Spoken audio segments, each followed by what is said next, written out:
ये देश इंदिरा जैसे तानाशाह को नहीं सहा है तो सिर्फ शाह लगने से कोई शहंशाह नहीं हो जाता है कि आपका सहरसा में 1200 करोड़ रुपए का पुल फिर गिरा है।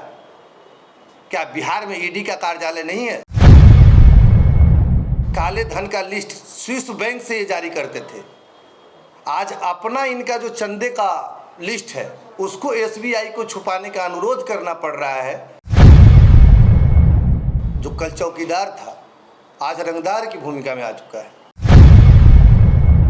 पीएम केयर फंड किसी का पर्सनल तो था नहीं, आप खुद छुपा रहे हैं और दूसरे को बता रहे हैं।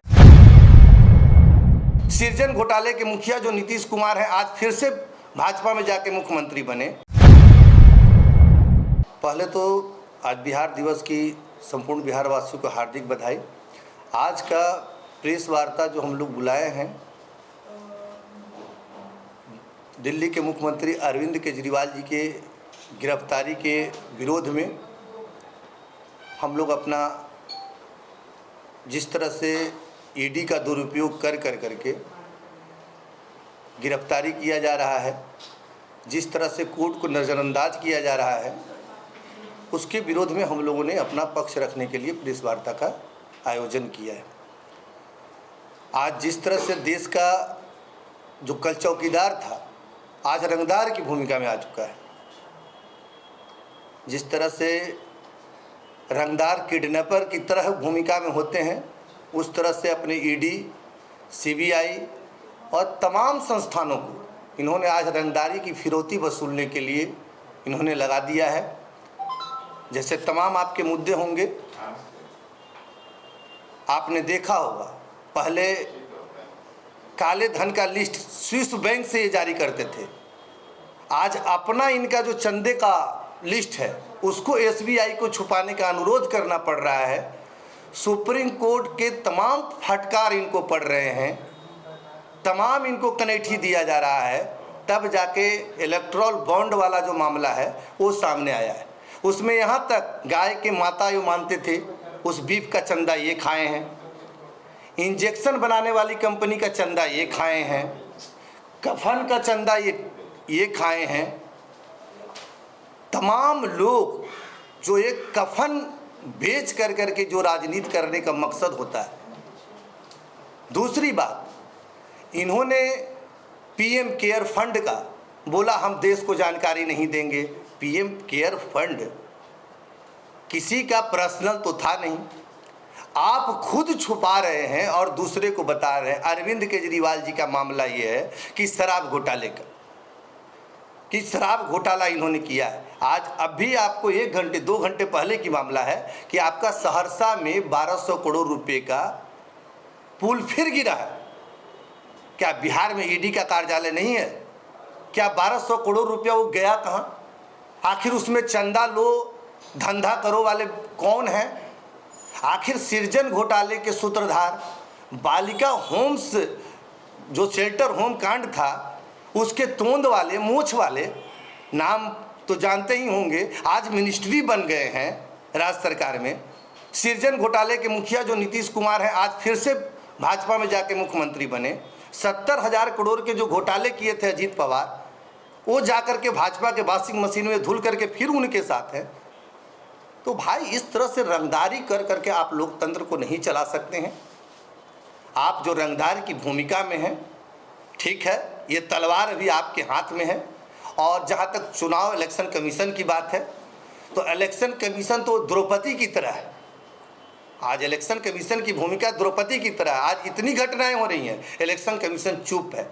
किसी का खाते को फ्रीज करना है, किसी को चुनाव प्रचार अभियान से रोकना है।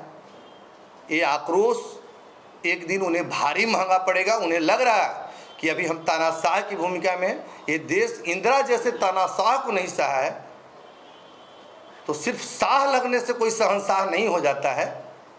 वो भी कभी जेल की हवा खा चुके हैं। वो अपने पुराने दिन को याद करें कि कोर्ट ने तड़ी पार उन्हें बताया था।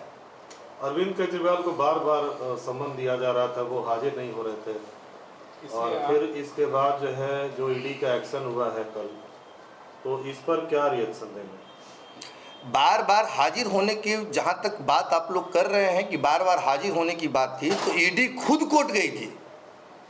हम लोग कोर्ट नहीं गए थे, ईडी खुद कोर्ट गई थी। आपको कोर्ट का 1 अप्रैल का तिथि मुकर किया गया था। इतनी जल्दीबाजी क्या था? कोई दाऊद इब्राहिम तो अरविंद केजरीवाल थे नहीं। दाऊद इब्राहिम के साथ बिना प्रधानमंत्री जी बताए हुए जाके बिरयानी खा के आ जाते हैं। अरे वो दिल्ली का मुख्यमंत्री है भैया, प्रधानमंत्री के नाक के नीचे बैठा हुआ व्यक्ति है। अरे खुन्नस है कि एमसीडी में भी बैठ करके नाक हिला दे रहा है आपका। दिल्ली का चुनाव वो अकेले जीत जाता है। खुन्नस आपको ये है कि आपकी औकात वहाँ एक बैठ करके सामने एक छोटा आदमी बड़ा बनने की हिमाकत कैसे कर सकता है? आपको ये बर्दाश्त नहीं हो रहा है, समझे। और एक चौकीदार रंगदार की भूमिका में आप आ गए हैं। तो ये देश जो है ना, जनमत संग्रह का बिहार से ही आवाज़ उठी थी। दिनकर जी ने कहा था सिंहासन खाली करो, ये जनता आती है। ईडी के पास पुख्ता सबूत है, तभी तो हाईकोर्ट ने गिरफ्तारी पर रोक नहीं लगाया।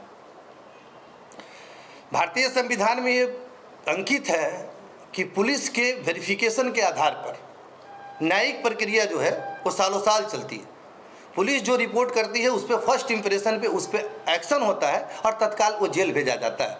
आप पे भी अगर कोई आरोप लगेगा तो बात की बात है, कोर्ट गवाही के आधार पर और फैसला के आधार पर तय करेगी।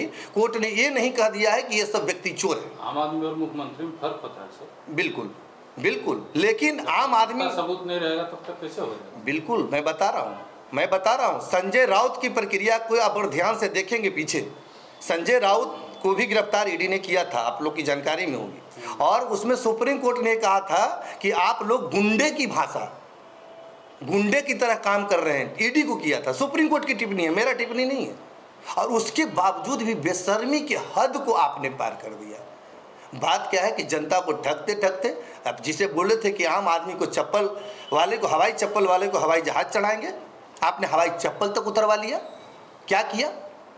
बिहार वाले को बोले थे 100 करोड़ दूं कि 25 करोड़ दूं कि 125 करोड़ दूं, क्या किया आपने? ये भी तो बात है कि सबूत नहीं रहता। ये सारी बातें आपकी ठीक है, लेकिन जो हम लोग केजरीवाल के मुद्दे को लेकर बैठे हैं, आप बैठे हैं, तो केजरीवाल के खिलाफ में सरकार के पास पर्याप्त एविडेंस है। 2 बार चेक भी मिला है, 10 करोड़ 15 करोड़ का, कई ऐसे।